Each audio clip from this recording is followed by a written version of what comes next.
नमस्कार दोस्तों, PMS IQ study YouTube channel में आप सभी का एक बार फिर से मैं प्रवीण सत्संगी सर बहुत बहुत स्वागत करता हूं। दोस्तों, आज की एक और वीडियो हम लेकर आ गए हैं रेलवे ग्रुप डी 2026 की परीक्षा के लिए अति महत्वपूर्ण सामान्य ज्ञान व सामान्य विज्ञान के प्रश्नों का। जी हाँ दोस्तों, आज की वीडियो में भी हम लोग देखने वाले हैं जीके जीएस के मोस्ट इंपॉर्टेंट प्रश्न जो आगामी रेलवे ग्रुप डी की परीक्षा के लिए बहुत ही महत्वपूर्ण होने वाले हैं। तो आप सभी से एक रिक्वेस्ट करूंगा कि इस वीडियो को आप लोग अंत तक जरूर देखें, एक एक प्रश्न को अच्छे से समझें और याद करें। दोस्तों, रेलवे ग्रुप डी 2026 की परीक्षा के लिए बहुत ही महत्वपूर्ण होने वाले हैं। तो चलिए आज की वीडियो हम लोग शुरू करते हैं। पहला प्रश्न है, निम्नलिखित में से कौन सा हार्मोन स्त्रियों में पाए जाते हैं? दोस्तों, बताने है कि इनमें से कौन सा हार्मोन महिलाओं में पाए जाते हैं, यानी कि महिलाओं का वो हार्मोन है। तो आप लोग याद रखेंगे एस्ट्रोजन और प्रोजेस्टेरोन। जी हाँ दोस्तों, ये दोनों जो हार्मोन है ये स्त्रियों में महिलाओं में पाए जाते हैं। तो हमारा सही उत्तर क्या हो जाएगा? ऑप्शन डी, ए और बी दोनों। जी हाँ दोस्तों, एस्ट्रोजन और प्रोजेस्टेरोन ये दोनों हार्मोन स्त्रियों में महिलाओं में पाए जाते हैं, और टेस्टोस्टेरोन जो दोस्तों हार्मोन है ये पुरुषों में पाए जाते हैं। आप सभी याद रखेंगे। तो ऑप्शन डी हमारा क्या हो जाएगा? ए और बी दोनों, ये दोनों हार्मोन स्त्रियों में पाए जाते हैं, और टेस्टोस्टेरोन हार्मोन ये पुरुषों में पाया जाने वाला हार्मोन है। तो हमारा सही उत्तर क्या हो जाएगा? ऑप्शन डी, ए और बी दोनों। चलिए आगे बढ़ते हैं दोस्तों। अगला प्रश्न है, ठोस अवस्था से सीधे गैस की अवस्था में परिवर्तन की प्रक्रिया को क्या कहते हैं? दोस्तों, प्रश्न को फिर से पढ़ते हैं। प्रश्न कह रहा है कि ठोस अवस्था से सीधे गैस की अवस्था में परिवर्तन की प्रक्रिया क्या कहलाती है? तो आप लोग याद रखेंगे उत्सादन। जी हाँ दोस्तों, ऑप्शन डी इसका सही उत्तर होगा। उत्सादन कहने का तात्पर्य है ऊर्ध्वपातन। जी हाँ दोस्तों, उत्सादन का मतलब होता है ऊर्ध्वपातन, यानी कि सब्लिमेशन। ठोस अवस्था से सीधे गैस की अवस्था में परिवर्तन की प्रक्रिया को क्या कहा जाता है दोस्तों? उत्सादन। उत्सादन अर्थात ऊर्ध्वपातन। तो ऑप्शन डी हमारा क्या हो जाएगा? बिल्कुल सही उत्तर हो जाएगा। चलिए आगे बढ़ते हैं। अगला प्रश्न है, द्रव चालित लिफ्ट किस सिद्धांत पर कार्य करती है? दोस्तों, बतानी है कि जो लिफ्ट होता है किस सिद्धांत पर कार्य करती है। तो आप लोग याद रखेंगे दोस्तों पास्कल के सिद्धांत। ऑप्शन बी हमारा क्या हो जाएगा? बिल्कुल सही उत्तर होगा। द्रव चालित लिफ्ट या दोस्तों कोई भी लिफ्ट पास्कल के सिद्धांत पर कार्य करता है। आप सभी याद रखेंगे। जितने भी दोस्तों हाइड्रोलिक से संबंधित चीजें हैं वो पास्कल के सिद्धांत पर ही कार्य करते हैं। तो ऑप्शन बी हमारा क्या हो जाएगा? बिल्कुल सही उत्तर हो जाएगा। पास्कल के सिद्धांत, द्रव चालित लिफ्ट किस सिद्धांत पर कार्य करती है? तो पास्कल के सिद्धांत पर। चलिए आगे बढ़ते हैं। अगला प्रश्न है, अम्ल वर्षा यानी कि एसिड रेन निम्नलिखित में से किसके द्वारा हुए प्रदूषण से होती है? दोस्तों, बहुत ही महत्वपूर्ण प्रश्न है। प्रश्न है कि अम्ल वर्षा यानी कि जो एसिड रेन है ये किसके द्वारा प्रदूषण से होती है? तो आप लोग याद रखेंगे नाइट्रोजन और सल्फर के ऑक्साइड से। जी हाँ दोस्तों, ऑप्शन ए हमारा क्या हो जाएगा? बिल्कुल सही उत्तर होगा। अम्ल वर्षा किसके द्वारा हुए प्रदूषण से होती है? तो नाइट्रोजन और सल्फर के ऑक्साइड से हुए प्रदूषण से एसिड रेन यानी कि अम्ल वर्षा होती है। ऑप्शन ए हमारा क्या हो जाएगा? बिल्कुल सही उत्तर हो जाएगा दोस्तों। चलिए आगे बढ़ते हैं। अगला प्रश्न है, निम्नलिखित में से सरकार के विकास खर्चे में किसकी गिनती नहीं की जाती है? दोस्तों, बतानी है कि इनमें से किस खर्चे को सरकार की खर्चे में गिनती नहीं की जाती है, किस इनमें से सरकार के विकास खर्चे में किसकी गिनती नहीं की जाती है? तो आप लोग याद रखेंगे सुरक्षा संबंधित खर्चे। ऑप्शन डी हमारा क्या हो जाएगा? बिल्कुल सही उत्तर होगा। दोस्तों, जितने भी सुरक्षा संबंधित खर्चे हैं ये दोस्तों विकास खर्चे में इसकी गिनती नहीं होती है। आप सभी याद रखेंगे सरकार के विकास के खर्चे में सुरक्षा संबंधित खर्चे की गिनती नहीं की जाती है। तो ऑप्शन डी हमारा क्या हो जाएगा? बिल्कुल सही उत्तर हो जाएगा। चलिए आगे बढ़ते हैं। अगला प्रश्न है, गांधी ने किस धार्मिक ग्रंथ को अपनी माता कहा था? दोस्तों, याद रखेंगे श्रीमद् भागवत गीता को। जी हाँ दोस्तों, ऑप्शन बी हमारा क्या हो जाएगा? बिल्कुल सही उत्तर होगा। यानी कि भागवत गीता को गांधी ने धार्मिक ग्रंथ भागवत गीता को गांधी ने अपनी माता कहा था। आप सभी याद रखेंगे श्रीमद् भागवत गीता को। चलिए आगे बढ़ते हैं। अगला प्रश्न है, नील दर्पण नाटक के रचनाकार कौन है? दोस्तों, बतानी है कि नील दर्पण नाटक के रचनाकार कौन है? तो आप लोग याद रखेंगे दीनबंधु मित्र। ऑप्शन सी इसका सही उत्तर होगा। नीलदर्पण नाटक के रचनाकार कौन है? तो आप लोग याद रखेंगे दीनबंधु मित्र। ऑप्शन सी हमारा क्या हो जाएगा? बिल्कुल सही उत्तर होगा। चलिए आगे बढ़ते हैं।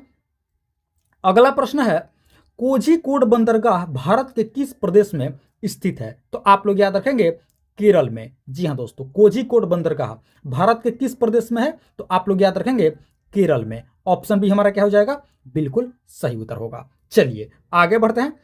अगला प्रश्न है निम्नलिखित में से किस व्यक्ति को grand old man of India के रूप में जाना जाता है? दोस्तों बताने कि इनमें से किस व्यक्ति को grand old man of India यानी कि भारत के वयोवृद्ध पुरुष के नाम से जाना जाता है? तो आप लोग याद रखेंगे दादा भाई नौरोजी को। ऑप्शन बी हमारा क्या हो जाएगा?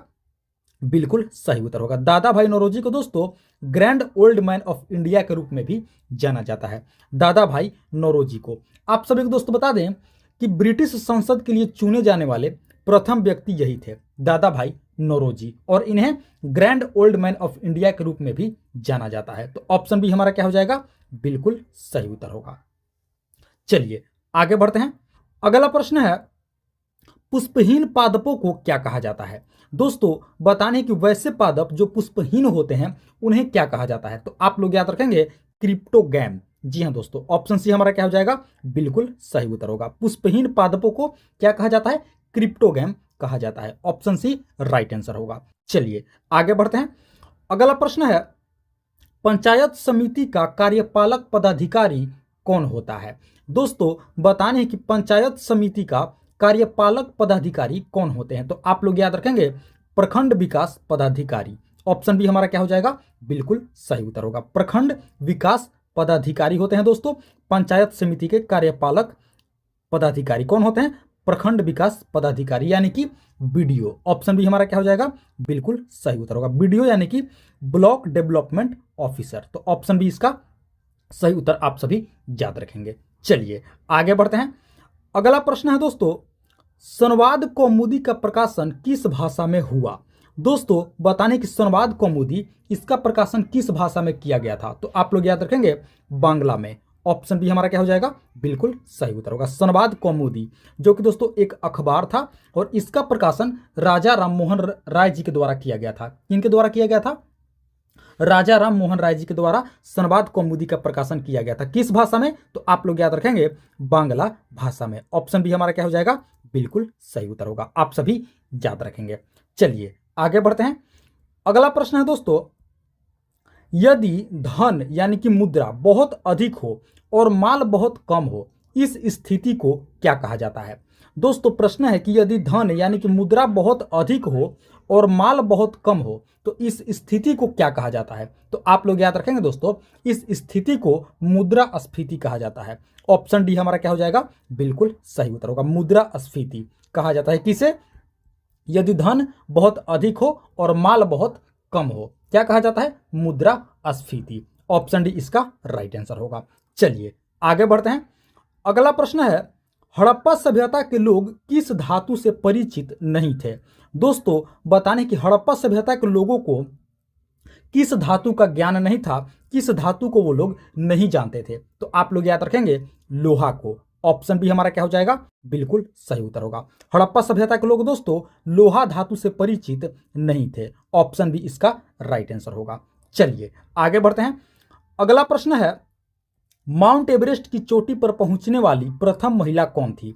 तो दोस्तों आप लोग याद रखेंगे माउंट एवरेस्ट की चोटी पर पहुंचने वाली प्रथम महिला थी जुंको तेबई। जी हाँ दोस्तों, माउंट एवरेस्ट की चोटी पर पहुंचने वाली प्रथम महिला कौन थी? विश्व की जुंको तेबई। ऑप्शन बी इसका सही उत्तर होगा, जो कि दोस्तों जापान देश की थी। किस देश की थी? जापान की, जुंको तेबई। आप सभी याद रखेंगे। ऑप्शन ए में है दोस्तों बछेंद्री पाल। तो देखिए दोस्तों बछेंद्री पाल से आप सभी याद रखेंगे कि ये माउंट एवरेस्ट की चोटी पर पहुंचने वाली प्रथम महिला थी। कौन थी? प्रथम भारतीय महिला। आप सभी याद रखेंगे बछेंद्री पाल माउंट एवरेस्ट की चोटी पर पहुंचने वाली प्रथम भारतीय महिला। जुंको तेबई जो कि जापान की थी दोस्तों, माउंट एवरेस्ट की चोटी पर पहुंचने वाली विश्व की प्रथम महिला थी। उसके बाद है दोस्तों अरुणिमा सिन्हा। देखिए दोस्तों अरुणिमा सिन्हा भी माउंट एवरेस्ट की चोटी पर पहुंचने वाली महिला है, लेकिन दोस्तों ये थी दिव्यांग। आप सभी याद रखेंगे अरुणिमा सिन्हा दिव्यांग थी, यानी कि दोस्तों ये क्या थी? अपंग थी, दिव्यांग थी और माउंट एवरेस्ट की चोटी पर पहुंचने वाली प्रथम दिव्यांग महिला थी। आप सभी याद रखेंगे, बाकी विकल्पों को भी आप लोग अच्छे से याद रखेंगे। तो चलिए आगे बढ़ते हैं। अगला प्रश्न है, भारतीय वस्त्र उद्योगों में इनमें से किसका इस्तेमाल प्रचुर मात्रा में किया जाता है? तो दोस्तों सूती का यानी कि कॉटन का। ऑप्शन हमारा क्या हो जाएगा? बिल्कुल सही उत्तर होगा। भारतीय वस्त्र उद्योग में दोस्तों सूती का इस्तेमाल प्रचुर मात्रा में किया जाता है, कॉटन का इस्तेमाल बहुत अधिक मात्रा में किया जाता है। आप सभी याद रखेंगे। चलिए आगे बढ़ते हैं। अगला प्रश्न है, भारत में सफेद बाघ के लिए प्रजनन केंद्र किस राज्य में स्थापित किया गया है? तो दोस्तों आप लोग याद रखेंगे ओडिशा में। ऑप्शन सी इसका सही उत्तर होगा। दोस्तों ओडिशा राज्य में सफेद बाघ के लिए प्रजनन केंद्र स्थापित किया गया है। चलिए आगे बढ़ते हैं। अगला प्रश्न है, लाल रंग के गुलाब को पीले प्रकाश में देखा जाए तो यह कैसा दिखाई देगा? दोस्तों प्रश्न है, यदि हम लोग लाल रंग के गुलाब को पीले प्रकाश में देखते हैं तो यह किस रंग का दिखाई देगा? तो आप लोग याद रखेंगे काला दिखाई देगा। कैसा दिखाई देगा दोस्तों? काला दिखाई देगा। तो ऑप्शन डी हमारा क्या हो जाएगा? बिल्कुल सही उत्तर हो जाएगा। आप सभी याद रखेंगे, लाल रंग के गुलाब को पीले प्रकाश में देखने पर काला दिखाई देता है। चलिए आगे बढ़ते हैं। अगला प्रश्न है दोस्तों, निम्नलिखित में से भारत के किस प्रदेश में रेल मार्ग सबसे ज्यादा है? दोस्तों बताने कि इनमें से भारत के किस प्रदेश में सबसे ज्यादा रेल मार्ग है? तो आप लोग याद रखेंगे उत्तर प्रदेश में। ऑप्शन बी हमारा क्या हो जाएगा? बिल्कुल सही उत्तर होगा दोस्तों। उत्तर प्रदेश में रेल मार्ग सबसे ज्यादा है, भारत के उत्तर प्रदेश राज्य में। चलिए आगे बढ़ते हैं। अगला प्रश्न है, बीज फल के किस भाग के साथ लगे होते हैं? दोस्तों बताने कि जो फल के अंदर बीज होते हैं, ये बीज फल के किस भाग में लगे होते हैं? तो आप लोग याद रखेंगे नाभिक में। ऑप्शन बी इसका सही उत्तर होगा। जो बीज होते हैं दोस्तों, ये फल के नाभिक भाग में लगे होते हैं। ऑप्शन बी हमारा क्या हो जाएगा? बिल्कुल सही उत्तर होगा। आप सभी याद रखेंगे, बीज फल के किस भाग में लगे होते हैं? तो नाभिक भाग में। चलिए आगे बढ़ते हैं। अगला प्रश्न है, मंगोल प्रजाति की जन्म भूमि है। दोस्तों बताने कि जो मंगोल प्रजाति हैं, इनकी जन्म भूमि कहाँ है? तो आप लोग याद रखेंगे चाइना।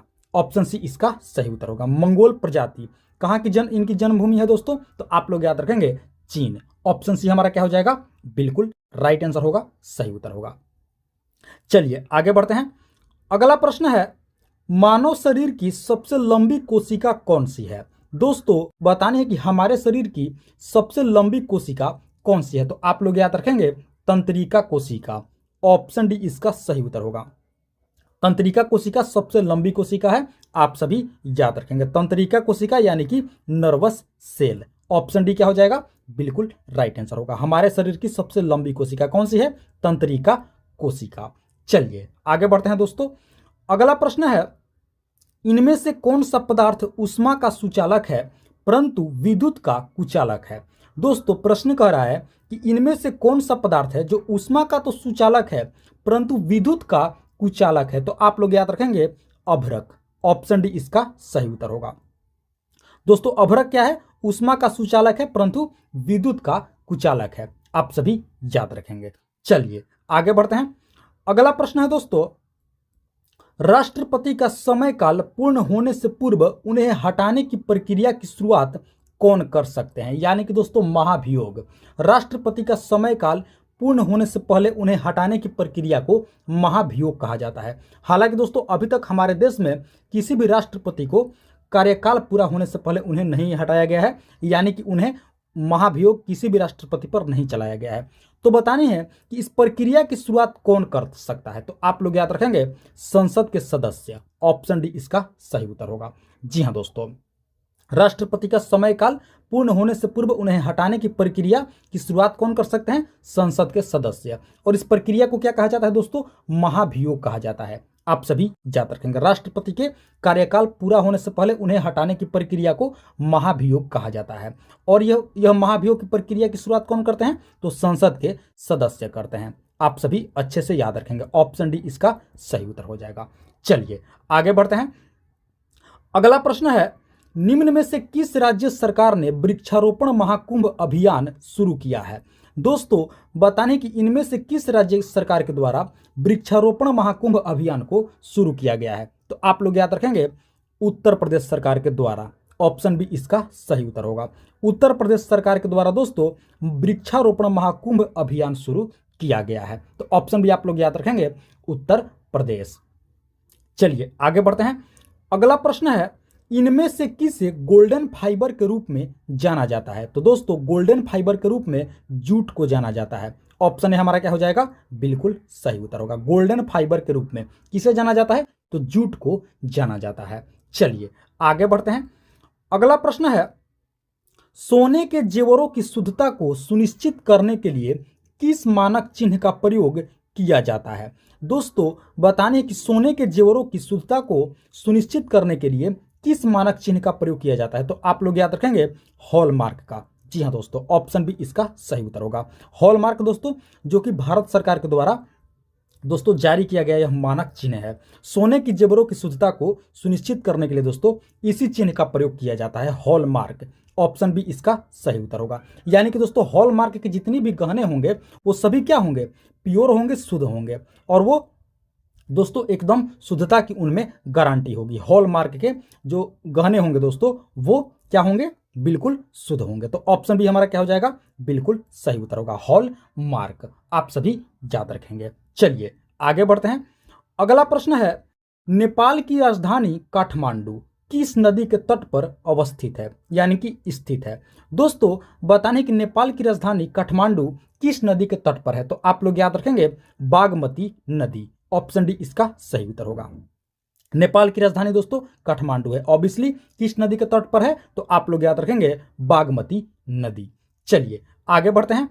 अगला प्रश्न है, रजमनामा निम्नलिखित में से किसका फारसी अनुवाद है?